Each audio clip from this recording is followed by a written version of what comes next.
lahat at sumabay sa pambungad na awit.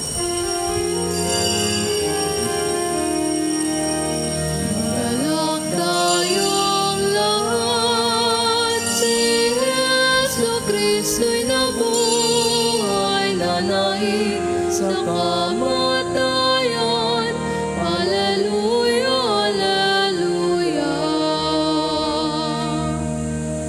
Sa ngalan ng Ama at ng Anak at ng Espiritu Santo. Amen. Sumainyo ang Panginoon. At sumainyo rin. Magandang tanghali po sa inyong lahat. Magandang tanghali din po, Padre. Welcome po sa inyo dito sa Pambansang Dambana at Parokya ni Santo Padre Pio. Sa araw pong ito, nagpapatuloy ang ating pagpapasalamat sa Diyos sa biyaya ng bagong Santo Papa sa katauhan ni Papa Leon ika-14. Nawa, patuloy nating hilingin sa Espiritu Santo na gabayan ang bagong lider at mamumuno ng Simbahang Katolika sa buong daigdig. Na nawa, bigyan siya ng sapat na kaalaman, ng sapat na kalusugan upang patuloy na mapalalim ang Simbahang Katolika sa ating pakikipag-ugnayan sa ating poong may kapal. Kaya taminin po muna natin ang ating mga kasalanan upang tayo maging marapat gumanap sa banal na pagdiriwang. Inaamin ko sa makapangyarihang Diyos at sa inyong mga kapatid na lubha akong nagkasala sa isip, sa salita at sa gawa at sa aking pagkukulang. Kaya isinasamo ko sa mahal na Birheng Maria, sa lahat ng mga anghel at mga banal, at sa inyong mga kapatid, na ako'y panalangin sa Panginoong ating Diyos. Kaawaan tayo ng makapangyarihang Diyos, patawarin tayo sa ating mga kasalanan, at patnubayan tayo sa buhay na walang hanggan. Amen.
Manalangin tayo. Ama naming makapangyarihan, ikaw ang nangangasiwa at pumapatnubay sa nananampalatayang tanan. Tunghayan mo ang iyong lingkod na si Papa Leon ika-14 na niloob mong mangulo sa iyong simbahan. Ipagkaloob mong sa kanyang pagsasalita at pagiging uliran. Siya'y umunlad sa kanyang panunungkulan upang kaisa ng kanyang pinangangasiwaan, siya'y sumapit sa buhay na walang katapusan. Sa pamamagitan ni Hesu Kristo, kasama ng Espiritu Santo, magpasawalang hanggan. Amen. Ang lahat po ay magsiupo.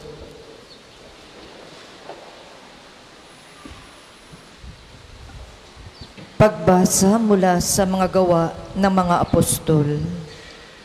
Noong mga araw na iyon, naging matiwasay ang simbahan sa buong Judea, Galilea at Samaria. Ito'y tumatag at lumaganap sa tulong ng Espiritu Santo at namuhay ng may pagkatakot sa Panginoon. Naglalakbay noon si Pedro upang dumalaw sa mga kapatid sa pananampalataya. Sa pagdalaw niya sa mga kapatid sa Lida, natagpuan niya roon ang isang lalaking nagngangalang Eneas.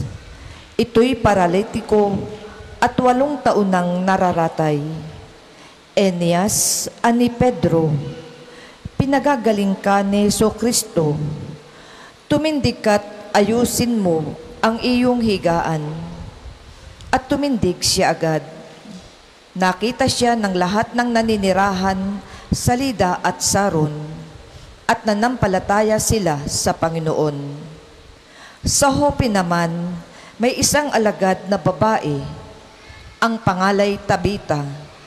Sa Griego, ang kanyang pangalan ay Dorcas, na ang ibig sabihin, usa. Ginugugol niya ang kanyang panahon sa paggawa ng mabuti at pagkakawang gawa. Nang mga araw na iyon, siya'y nagkasakit at namatay. Nang mapunasan na ang bangkay, ito'y ibinurol sa silid sa itaas. Di kalayuan ang sa Joppe ang Lida.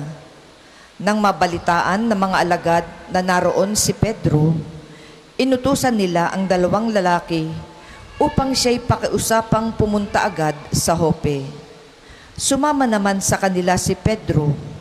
Pagdating doon, dinala siya sa silid sa itaas. Agad lumapit sa kanya ang mga babaeng balo na nananangis at ipinakikita ang mga balabal at mga damit na ginawa ni Dorcas nung ito'y nabubuhay pa. Pinalabas ni Pedro ang lahat. Siya'y lumuhod at nanalangin. Pagkatapos, humarap siya sa bangkay at sinabi, "Tabita, bumangon ka." Dumilat si Tabita at naupo nang makita si Pedro. Hinawakan ni Pedro ang kanyang kamay at tinulungan siyang tumindig. Pagkatapos, tinawag niya ang mga banal at ang mga babaeng balo at iniharap sa kanila si Dorcas na buhay na. Nabalita ito sa buong Joppe, kaya't marami ang sumampalataya sa Panginoon. Ang salita ng Diyos. Salamat sa Diyos. Salmong tugunan, sa lahat ng iyong kaloob, anong aking ihahandog? Sa lahat ng iyong kaloob, anong aking ihahandog? Sa Diyos ko't Panginoon, anong aking ihahandog? Sa lahat ng kabutihan na sa akin ay kaloob. Ang handog ko sa dambana ay inumin na masarap bilang aking pagkilala sa ginawang pagliligtas. Sa lahat ng iyong kaloob, anong aking ihahandog? Sa tuwi ng magtitipon ang lahat ng kanyang hirang, ang anumang pangako ko ay doon ko ibibigay. Masakit sa kalooban ng poon kung may papanaw, kahit ito ay iisa, labis siyang magdaramdam. Sa lahat ng iyong kaloob, anong aking ihahandog? Panginoon, naririto akong inyong abang lingkod. Katulad ng aking ina, maglilingkod akong lubos. Yamang ako'y iniligtas, kinalinga at tinubos. Ako ngayoy maghahandog ng haing pasasalamat. Ang handog kong panalangin, sa iyo ko ilalagak. Sa lahat ng iyong kaloob, anong aking ihahandog? Ang lahat po ay magsitayo. Hallelujah, hallelujah, hallelujah, hallelujah, hallelujah, hallelujah, hallelujah. Espiritong bumubuhay sa salita, amo may kapal, buhay mo ang tinataglay. Hallelujah, hallelujah, hallelujah, hallelujah, hallelujah, hallelujah, hallelujah, hallelujah, hallelujah. Sumainyo ang Panginoon. At sumainyo rin. Ang mabuting balita ng Panginoon ayon kay San Juan. Papuri sa iyo, Panginoon. Noong panahong iyon, marami sa mga alagad ni Jesus ang nagsabi, "Mabigat na pananalita ito. Sino ang makatatanggap nito?" Alam ni Jesus na nagbubulong-bulungan ang kanyang mga alagad tungkol dito. Kaya't sinabi niya, "Dahil ba rito'y tatalikuran na ninyo ako? Gaano pa kaya kung makita ninyong umaakyat ang anak ng tao sa dati niyang kinaroroonan? Ang Espiritu ang nagbibigay buhay, hindi ito magagawa ng laman. Ang mga salitang sinasabi ko sa inyo ay Espiritu at buhay. Ngunit may ilan sa inyong hindi nananalig sa akin, sapagkat talastas ni Jesus, buhat pa noong una, kung sino-sino ang hindi nananalig sa Kanya, at kung sino ang magkakanulo sa Kanya, idinugtong pa niya. Iyan ang dahilan kaya ko sinabi na walang makalalapit sa akin, malibang loobin ito ng Ama. Mula nooy, marami sa Kanyang mga alagad ang tumalikod at hindi na sumama sa Kanya. Kaya tinanong ni Jesus ang 12, ibig din ba ninyong umalis? Sumagot si Simon Pedro, Panginoon, kanino po kami pupunta? Nasa inyo ang mga salitang nagbibigay ng buhay na walang hanggan. Naniniwala kami at ngayoy natitiyak naming kayo ang banal ng Diyos. Ang mabuting balita ng Panginoon. Pinupuri ka namin, Panginoong Hesukristo. Magandang tanghali po sa inyong lahat. Sa atin po mga bisita, mga pilgrims na nanggaling po sa iba't ibang mga bayan, mga karatig probinsya na naparito dahil sa pamimintuho, pananalangin, paghiling ng kagalingan sa pamamagitan ni Santo Padre Pio, lalo tigit ngayong pong araw ng Sabado. Muli po ay ang malugod naming pagtanggap sa inyo dito sa pambansang dambana at parokya ni Santo Padre Pio. Naranasan nyo na bang iwan? Ano ang pakiramdam ng maiwan? Hindi po ba't masakit? Hindi po ba't nakakapabalisa? Broken-hearted para sa iba? It is but painful to be left by someone important. It is but difficult to be left by someone you love. At ito ang eksaktong nangyari sa mabuting balita para sa araw na ito. Si Jesus ay tinalikuran ng kanyang mga tagasunod. Si Jesus ay iniwan ng marami. Matapos niyang ipahayag ang kanyang sarili bilang tinapay ng buhay, marami ang nagsasabing, mabigat na pananalitang ito. Sino ang makatatanggap nito? At dahil dito, marami sa kanyang mga tagasunod ang tumalikod at hindi na sumama sa kanya. Sa kabila nito, kapansin-pansin na lumapit si Jesus sa kanyang 12 alagad at sila'y tinanong. Ano ang sabi ni Jesus? Kayo rin ba'y aalis? Kayo rin ba'y iiwan ako? At narinig natin yung napakagandang sagot ni Apostol San Pedro. Ano ang sabi niya? Panginoon, kanino kami pupunta? To whom shall we go? Ikaw ang may salita ng buhay na walang hanggan. Minamahal kong kapatid, yung tugon ni Pedro, to whom shall we go? Ito'y paanyaya sa atin na manindigan sa ating pananampalataya, lalo na sa panahon ng pagsubok, lalo na sa panahon ng pagdududa, lalo na sa mga panahong tila baga hindi na natin maintindihan ng pangyayari. 3 bagay ang akin pong iiwan sa ating pagninilay para sa araw na ito. Una, ang salita ng Diyos ay hindi laging madaling tanggapin.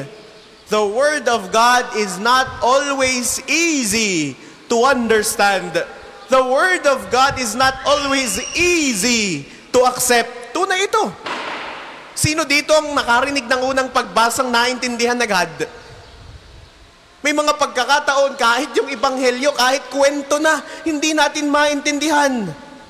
Tulad ngayon, ang mga alagad noon, may mga aral na iniiwan si Jesus na hindi madaling tanggapin. Halimbawa, anong sabi ni Jesus? Patawarin mo ang iyong kaaway o mahalin mo ang iyong kaaway. Gaano kahirap yun? Kaaway nga di ka? Kahit sa ang anggulo mo tingnan, kaaway mo yan. Bakit mo mamahalin? It is not easy to accept. Ang sabi ni Jesus, maging mapagpakumbaba. Paano ka magpapakumbaba kung ikaw naman ay parang tinatapakan na ng ibang tao? Paano ka magpapakumbaba kung ikaw naman ay paulit-ulit na sinasaktan? Ang sabi ni Jesus, ibigay mo ang sarili mo sa iba. Paano mo ibibigay ang iyong sarili sa iba kung ang katwiran mo'y wala ka, kulang ka? Mga minamahal kong kapatid, these teachings may be contrary to what we have today. Maaaring ito'y taliwas sa takbo ng mundo ngayon. Ngunit, ang tunay na pananampalataya ay hindi lamang nakabase sa kung ano ang madali. Ang tunay na pananampalataya ay nakabase sa kung ano ang totoo at sa kung ano ang nagbibigay buhay. Mga minamahal kong kapatid, tandaan natin, ang salita ng Diyos ay hindi laging madaling unawain. Ang salita ng Diyos ay hindi laging madaling tanggapin. Kaugnay niyan, ikalawa, ang pananatili kay Kristo ay pananatili sa buhay.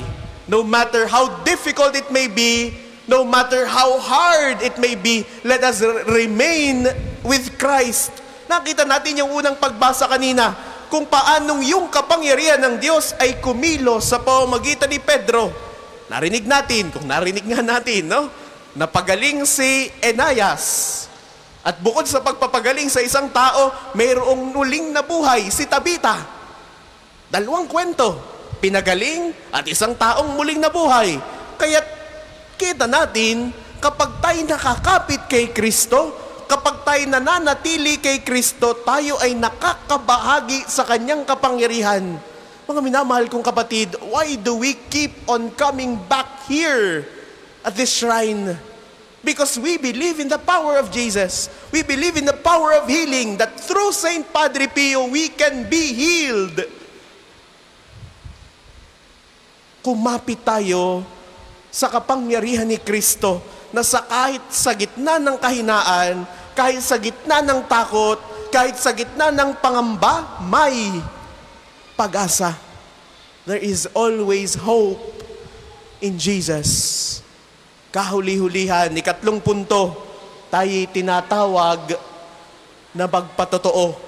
Kung ikaw na may nakatanggap ng kagalingan, kung dininig ng Diyos ang iyong pananalangin, stand up for Christ. Be witnesses of Christ.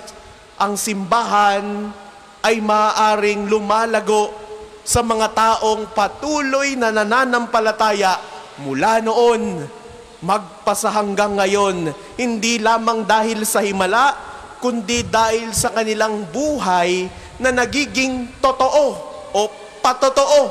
Let us be testaments of faith. Ngayon, tayo naman ay tinatawag na magpatotoo sa ating pamilya, akayin ng inyong mga anak sa pananampalataya. Sa ating trabaho, akayin ng iyong mga kasamahan. Ito ang nangyari sa akin. Ito ang himala ng buhay ko. Maniwala rin kayo. Sa komunidad, sa pamayanan, ipahayag natin sa pamamagitan ng ating salita, sa pamamagitan ng ating mga gawa, na si Kristo ang ating buhay. Kapag tayo napapagod, kapag tayo nalilito, o tila baga gusto na nating sumuko, itanong natin ang tanong ni San Pedro, Panginoon, kanino nga ba kami pupunta? To whom shall we go? Wala naman tayong ibang pwedeng puntahan. Wala naman tayong pwedeng ibang kapitan. Wala namang ibang kasagutan sa ating mga tanong at sa ating mga hinaing sa buhay. Go to Jesus. Look for Jesus. Approach Jesus. At matututo tayong manalig muli sapagkat ang salita ni Jesus ay nagbibigay buhay. Sa araw na ito, tanungin natin ang ating mga sarili at siya nawang panghawakan natin sa ating buhay. To whom shall we go? Panginoon, kanino nga ba kami pupunta? Kanino nga ba tayo lalapit? Kanino nga ba tayo kakapit? Walang iba kundi ang ating Panginoong Hesus na hinding-hindi tayo iiwan. Para po sa mga maghahandog ng sobre, pakihulog na lamang po sa buslo.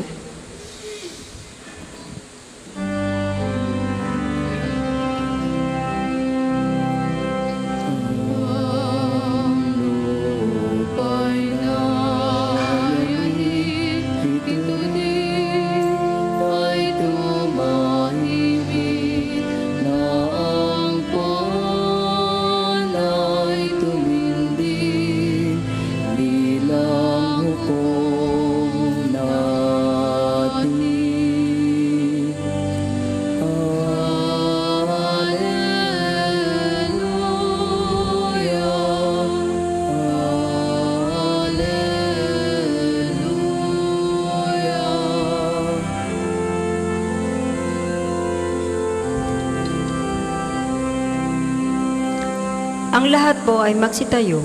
Manalangin kayo mga kapatid upang ang paghahain natin ay kalugdan ng Diyos Amang makapangyarihan. Tanggapin nawa ng Panginoon itong paghahain sa iyong mga kamay, sa kapurihan niya at karangalan, sa ating kapakinabangan at sa buong sambayanan niyang banal. Ama naming lumikha, kalugdan mo ang mga alay na nakahanda at igawad mo ang pagkupkop at pamamahala sa banal mong simbahan kaysa ni Papa Leon ika-14 na nilobong maging tagapangasiwa sa pamamagitan ni Hesu Kristo kasama ng Espiritu Santo magpasawalang hanggan. Amen. Sumainyo ang Panginoon. At sumainyo rin. Itaas sa Diyos ang inyong puso at diwa. Itinaas na namin sa Panginoon. Pasalamatan natin ang Panginoong ating Diyos. Marapat na siya ay pasalamatan. Ama naming makapangyarihan, tunay ang marapat na ikaw ay aming pasalamatan.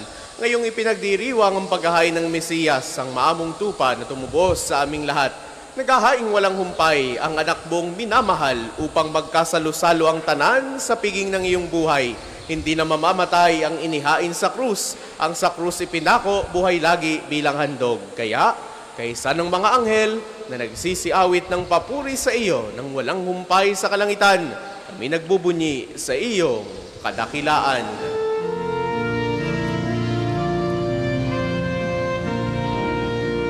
Santo, Santo, Santo, Panginoong Diyos ng mga hukbo, napupuno ang langit at lupa, ng kadakilan mo.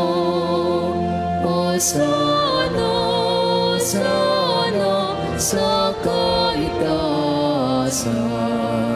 pinagpala na paririto, sa ngalan ng Panginoon.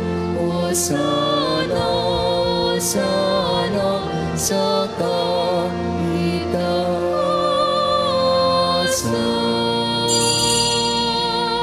Kung hindi po kayang lumuhod, manatili pong nakatayo ng may paggalang.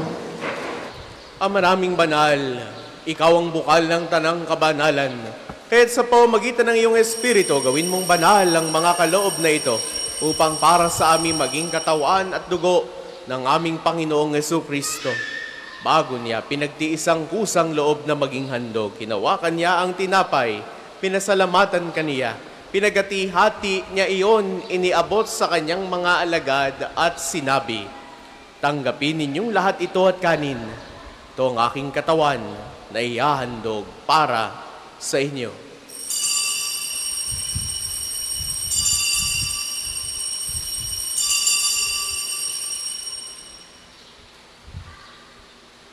Ngayon din naman, noong matapos ang hapunan, hinawakan niya ang kalis, muli kanyang pinasalamatan.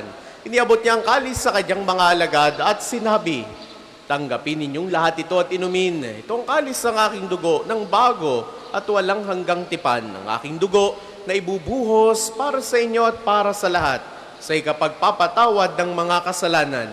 Gawin ninyo ito sa pag-alala sa akin."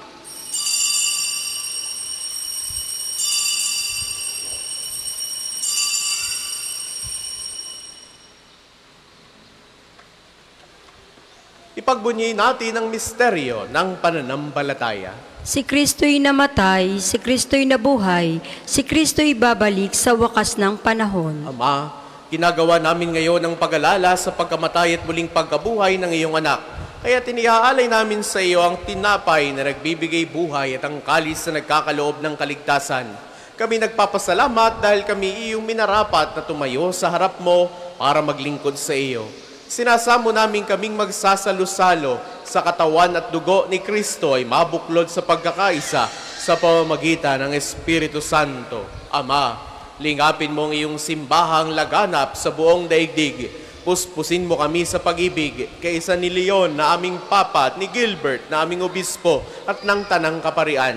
Halalahanin mo rin ang mga kapatid naming nahimlay nang may pag-asang sila'y muling mabubuhay. Gayun din ang lahat ng mga pumanaw, kaawaan mo sila at patuloyin sa iyong kaliwanagan.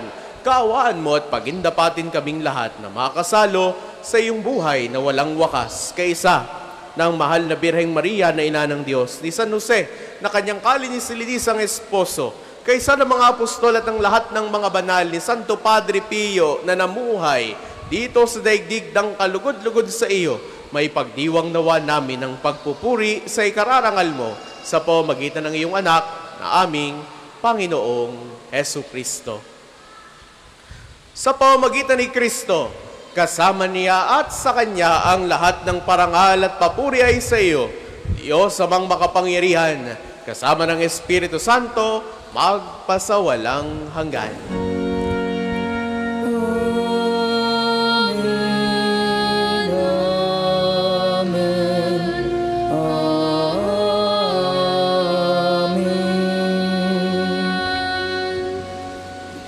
Sa tagubili ng mga nakagagaling na utos sa turo ni Jesus sa Panginoon natin at Diyos, ipahayag natin ng lakas loob.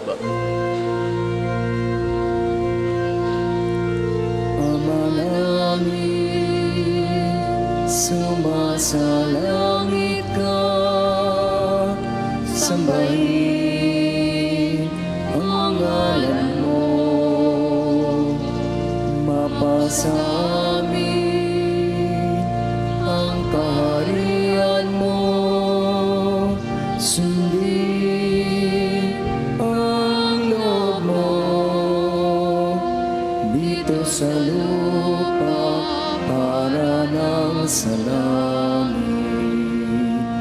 Bigyan mo kami ngayon ng aming kakanin sa araw-araw, at patawarin mo kami sa aming mga sala, para ng pagpapatawad namin sa nagkakasala sa amin. At huwag mo kami ipahintulot sa tukso, at iadya mo kami sa lahat ng masama. Inihiling namin kami adya sa lahat ng masama, pagkalooban ng kapayapaan araw-araw, iligtas sa kasalanan at ilayo sa lahat ng kapahamakan, samantalang aming pinananabikan ng dakilang araw ng pagpapahayag ng tagapagligtas namin, si Hesu Kristo. Sapagkat iyo ang kaharian at ang kapangyarihan at ang kabutihan magpakailanman. Amen. Panginoong Jesucristo, sinabi mo sa iyong mga apostol, kapayapaan ang iniiwan ko sa inyo, ang aking kapayapaan ang ibinibigay ko sa inyo. Tunghayan mo ang aming pananampalataya at huwag ang aming mga pagkakasala. Pagkalooban mo kami ng kapayapaan at pagkakaisa ayon sa iyong kalooban, kasama ng Espiritu Santo, magpasawalang hanggan. Amen. Ang kapayapaan ng Panginoon ay laging sumainyo. At sumainyo rin. Bigayan kayo ng kapayapaan sa isa't isa. Peace be with you.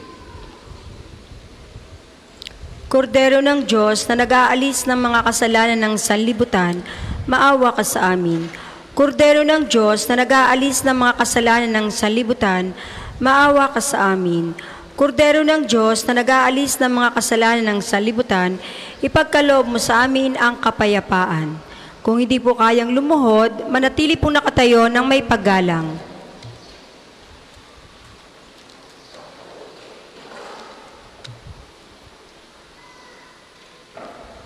Ito ang kordero ng Diyos. Ito nag-aalis ang mga kasalanan ng sanlibutan, mapalad ang mga inaanyayahan sa kanyang piging. Panginoon, hindi ako karapat-dapat na magpatuloy sa iyo, ngunit sa isang salita mo lamang ay gagaling na ako.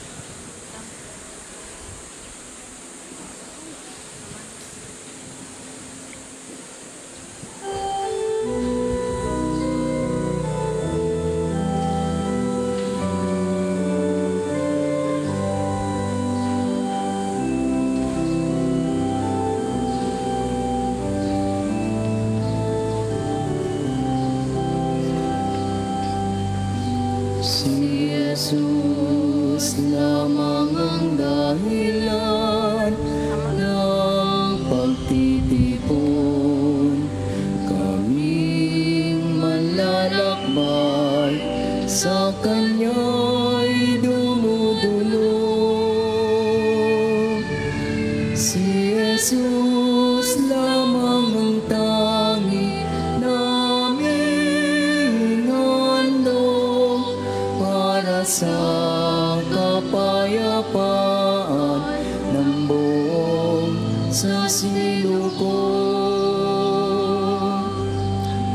Tanggapin mo't gawin tinapay ng buhay, pagkain sa amin, kaluluwa at katawan.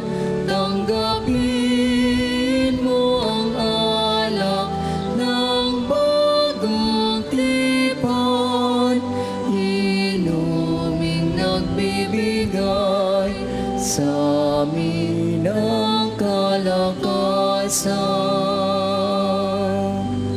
Purihin ka, Diyos Amang lumikha ng lahat.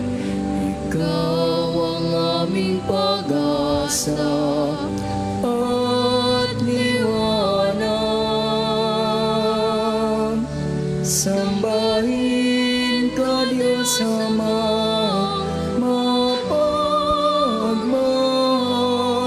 Sa iyo kaming lahat ay magdiriwang. Tanggapin mo't gawin tinapay ng buhay, pagkain sa amin, kaluluwa at katawan. Tanggapin mo ang alak ng bagong tipan, inuming nagbibigay sa amin ang kalakasan.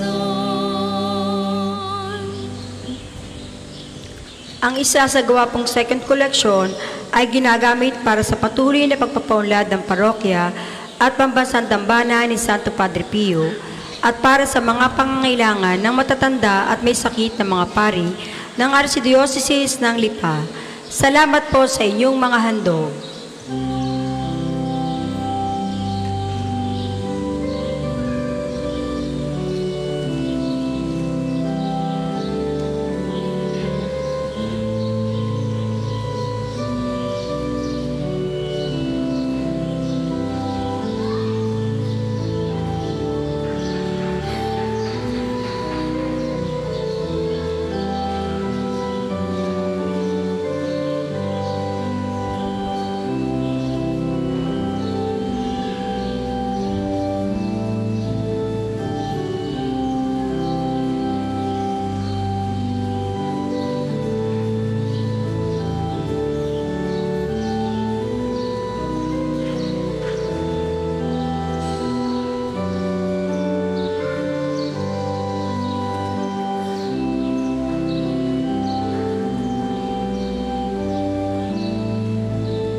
Ang lahat po ay magsitayo.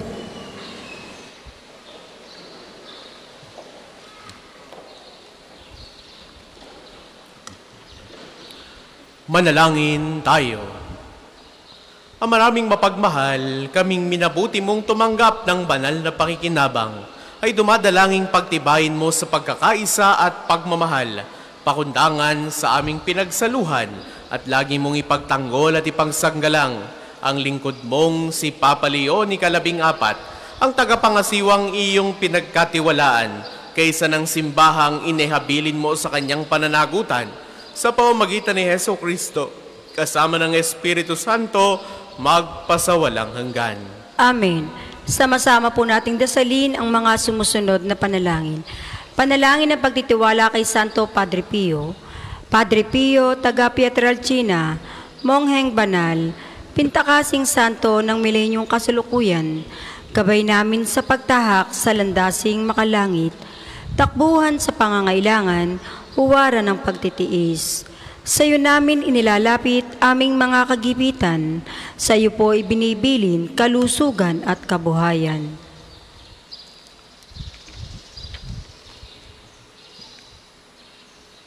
Di man karapat-dapat kami po ay pagbigyan, bendisyonan at basbasan, maging ganap sa buhay.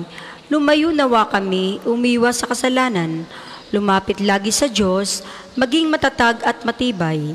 Sa mabuting balita ng pagliligtas, turuan mo kami nawa, sa tuwina ay makinig, magnilay at sumampalataya. Amin pong pakiusap itong mga kahilingan. Puso ay nagsisisi, nagtitikang taimtiman. Di na muling magkasala, sunod lagi sa Diyos Amang, kaysa ng Espiritu, at ni Jesus na tagapamagitan. Amen. Panalangin para sa Santo Papa.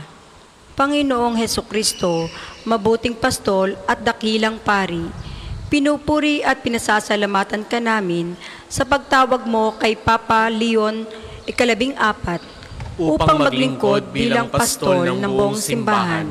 Pamunuan nawa niya kami bilang mabuting pastol na kumakalinga sa kanyang kawan at lumilingap sa mga naliligaw na tupa.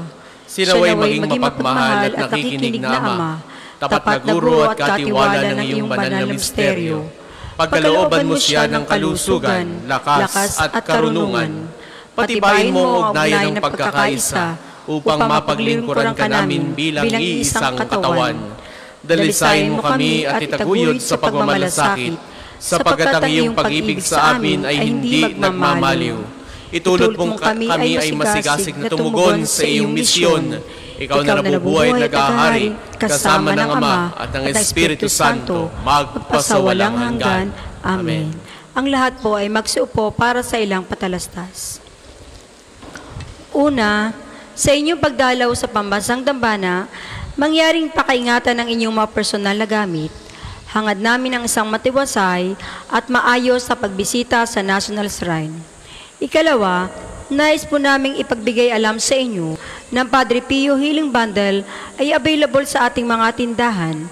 Ang langis na kasama nito ay may halo ng langis mula sa puno ng ulibo na binasbasa ni Padre Pio noong siya'y nabubuhay pa.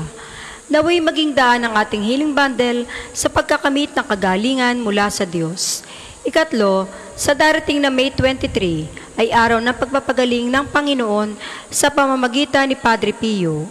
Ang mga oras ng Healing Mass at Healing Liturgy na may paggagawad ng langis ay sa 9 ng umaga at 5 ng hapon. Kayo at ang inyong mga may sakit ay inaaniyahan.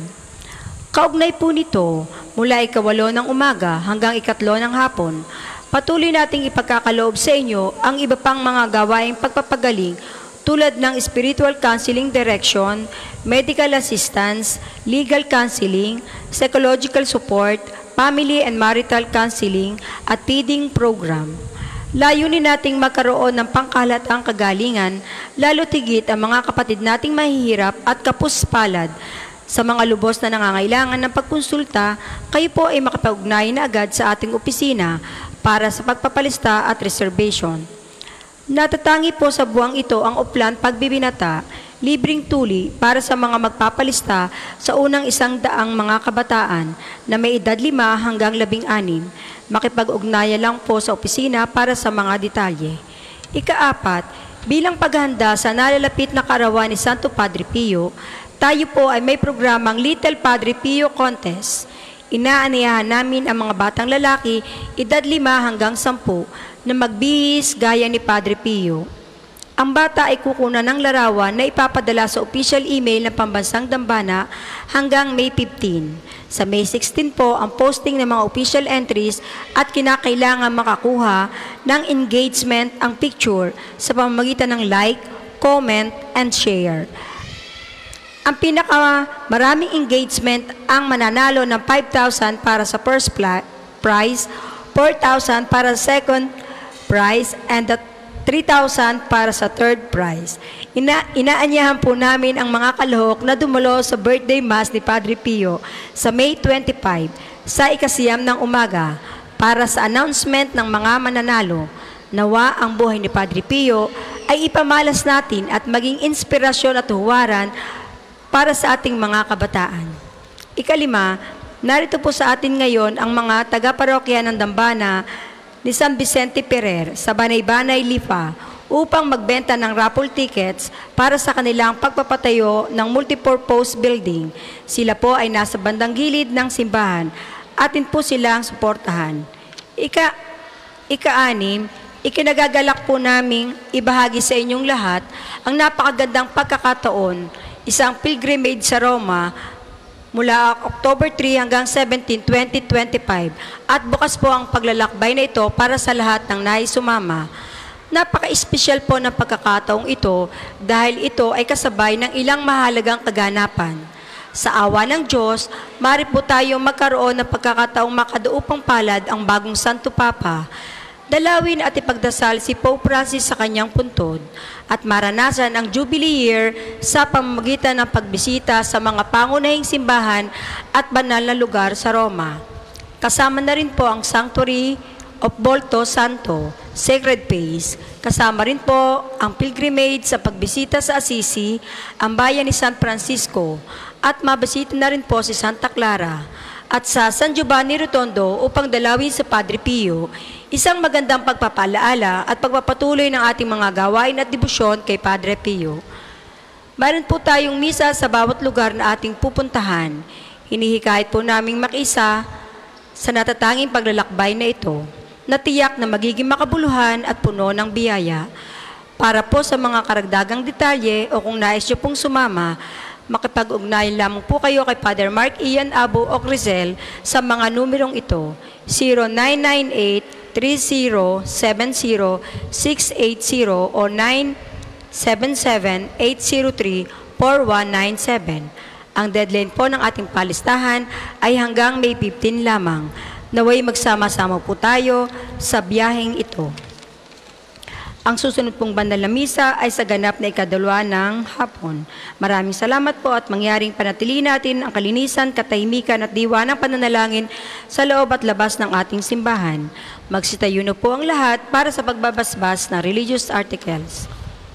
Mga kapatid, manalangin tayo sa Diyos sa mga makapangyarihan upang tayo ay maging kawangis ni Kristo sa taimtim na pagdalangin sa tulong ng mga larawan at mga dasalan. Manalangin tayo. O Panginoong Diyos, Ikaw ang bukal ng lahat ng pagpapala at biyaya. Ibuhos po ninyo ang inyong bendisyon sa mga gamit na ito sa pananalangin, ang mga rosaryong aming daladala, imahe ng Panginoon, ang mahal na birhen ng mga santo, lalo tigit ni Santo Padre Pio, mga dasalan, langis, miracle robes at healing bundles na nagpapaalala ng iyong kabutihan, kabanalan at pagmamahal sa amin, upang ang lahat na dumulog at magdasal gamit ang mga ito ay magtamo ng iyong awa at biyaya.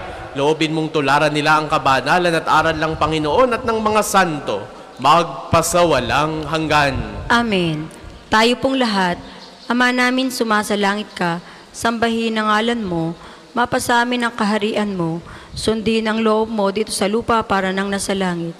Bigyan po kami ngayon ng aming kakanin sa araw-araw at patawarin mo kami sa aming mga sala, para na ang pagpapatawad namin sa mga nagkakasala sa amin, at huwag mo kaming ipahintulot sa tukso, at iadya mo kami sa lahat ng masama. Amen.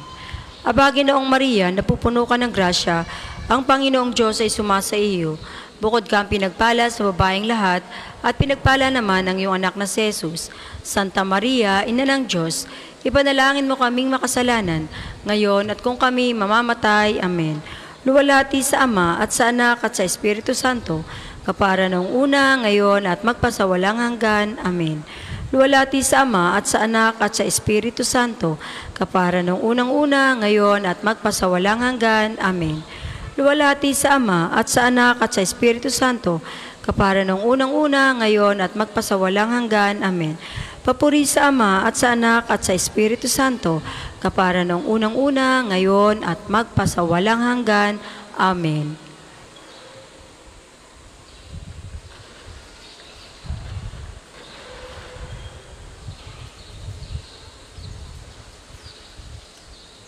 Mayroon po tayong maghapong pakumpisal simula kanina, 8 ng umaga hanggang 12 ng tanghali. At mamaya pong hapon, simula 2 ng hapon hanggang 5 ng hapon ay mayroon pa rin pong pakumpisal sa Chapel of Reconciliation. May ilan pong mga pari na umuupo sa kumpisalan. Kaya't samantalahin po natin ang pagkakataong ito upang magbagong buhay at magbalik loob sa Diyos. At gayon pa man, mayroon din po tayong mga rosas sa gilid o sa extension wing ng ating pong simbahan. Kung kayo po ay may mga kahilingan at mga pasasalamat sa pamamagitan ni Santo Padre Pio, maaari po kayong magbigay handog ng mga rosas. Sumainyo ang Panginoon. At sumainyo rin. Naway pagpalain kayo ng makapangyarihan at laging nagmamahal sa ating Diyos, ang Ama at Anak at Espiritu Santo. Amen. Taglay ninyo sa inyong pag-alis ang kapayapaan ni Kristo. Salamat sa Diyos.